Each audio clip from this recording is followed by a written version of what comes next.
Good morning. आज मैं बात करेंगे बिजनेस कैसे किया जाता है। छोटा छोटा बिजनेस जो होता है वो क्या होता है कि डूब जाता है, सक्सेस नहीं हो पाता है। तो छोटा बिजनेस जो होता है वो सक्सेस नहीं होने का बहुत रीज़न होता है। जैसे कि छोटा बिजनेस अगर जो आप गांव देहात में करते हैं तो रीज़न क्या है कि उधार चला जाता है। तो उधार जाने के रीज़न से धीरे धीरे होता क्या है कि बिजनेस जो हम लोग का बिजनेस जो होता है उधार जो जाता है तो बिजनेस धीरे धीरे हमारा जो होता है कॉस्ट होता है, यानी ये हमारा जो मटेरियल लाते हैं वो धीरे धीरे कम जाता है, स्टॉक घट जाता है। स्टॉक घट जाने के कारण हम फिर बिज़नेस को ग्रो नहीं कर पाते हैं। तो आज हम ये टेक्निक सीखेंगे कि जो उधार जाता है, जितना भी माल या जो भी प्रोडक्ट हमारा उधार जाता है बिज़नेस में, उसको मेंटेन कैसे करेंगे। तो उसको मेंटेन करने का एक ही रीज़न है। उसको मेंटेन करने का एक ही कारण है कि किसी भी पार्टी को, जैसे हम कोई भी पार्टी को दे रहे हैं कोई भी प्रोडक्ट या कोई भी माल दे रहे हैं अगर जो किसी भी पार्टी को, तो उस प्रोडक्ट में हमारा मुनाफा कितना है और उस मुनाफे का 50% ही उधार दें। जैसे कि मान लेते हैं कि अगर जो हमने 100 रुपया यानी किसी भी प्रोडक्ट दिए तो 100 रुपया हमारा प्रॉफिट हुआ। मानिए 1000 का माल दिए। जब 1000 का हम कोई भी पार्टी को अपना प्रोडक्ट से माल देंगे, यानी कंपनी या कोई भी हो, बिजनेस हो, तो बिजनेस से हम अगर जो या शॉप हो, किसी भी टाइप का, एनी टाइप ऑफ बिजनेस, तो किसी भी प्रकार का बिजनेस में अगर जो हम उधार देते हैं सामने वाले पार्टी को, तो अगर जो हम सामने वाले पार्टी को जो भी उधार दिए, मानिए 1000 का बिजनेस किए, 1000 का बिजनेस में हमारा 100 रुपया मुनाफा आया, तो वो 100 रुपया हमारा क्या है, नेट प्रॉफिट है। तो अगर जो अगला पार्टी उधार मांगता है तो हम उसको 50 रुपया ही उधार देंगे। तो अगर जो 50 रुपया हमारा डूबता है तो क्या जाएगा, हमारा प्रॉफिट का 50 रुपया डूबेगा, उसके बाद भी 50 रुपया हम प्रॉफिट में रहेंगे।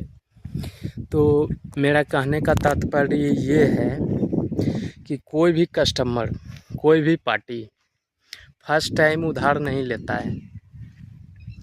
किसी भी कंपनी या किसी भी बड़ा पार्टी या बड़ा बिजनेस हो या छोटा बिजनेस हो, फर्स्ट टाइम वो कभी भी उधार नहीं लेगा, फर्स्ट टाइम नगद लेगा। तो अगर जो वो फर्स्ट टाइम जितना का प्रोडक्ट परचेज किया, यानी कि हमारे कंपनी, हमारे फॉर्म, हमारे बिजनेस से जितना रुपये का बिजनेस किया, मानिए कि 1000 का उसने बिजनेस किया और 100 रुपया हमें प्रॉफिट हुआ, तो नेक्स्ट टाइम अगर जो हम उधार देते हैं उसको, तो हम उसे 50 रुपये का ही उधार देंगे। इस टाइप का टर्म कंडीशन रखने से हमारा बिजनेस कभी नहीं डूबेगा। नहीं समझे।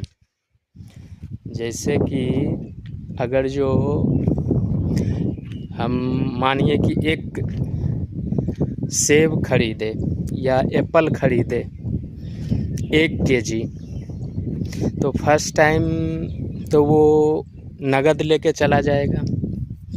और वो बिजनेस में होता है कि एक बार जिससे बिजनेस किए तो सामने वाला भी चाहता है कि हमारा बिजनेस कंटिन्यू चलते रहे, और अगला पार्टी भी सोचता है कि हमें वैसा बिजनेसमैन मिले जिससे लंबा बिजनेस चले। तो लंबा बिजनेस चलाने के लिए होता है कि बहुत ढेर सारे बिजनेसमैन क्या करता है कि एक बार नगद ले लिया पार्टी, माल ले लिया नगद, और दूसरे बार क्या होता है कि वो कहता है ठीक है इतना का विश्वास बन गया भाई, 1 करोड़ का मैंने बिजनेस कर ली, उसके बाद विश्वास हो गया, अब विश्वास पे 2 करोड़ का माल उधार दे देता है, उसी में बिजनेस डूब जाता है। तो वो डुबाना नहीं है, बिजनेस को कंटिन्यू ग्रो करना है। तो कंटिन्यू ग्रो करने के लिए आपको एक टर्म एंड कंडीशन बनाना पड़ेगा कि फर्स्ट टाइम आप जितना बिजनेस करिएगा उसके, और ये नहीं बताना है कि हमें इतना प्रॉफिट होगा तो इतना ही उधार देंगे। एक कंडीशन बनाना है कि आप इतना का बिजनेस करिएगा।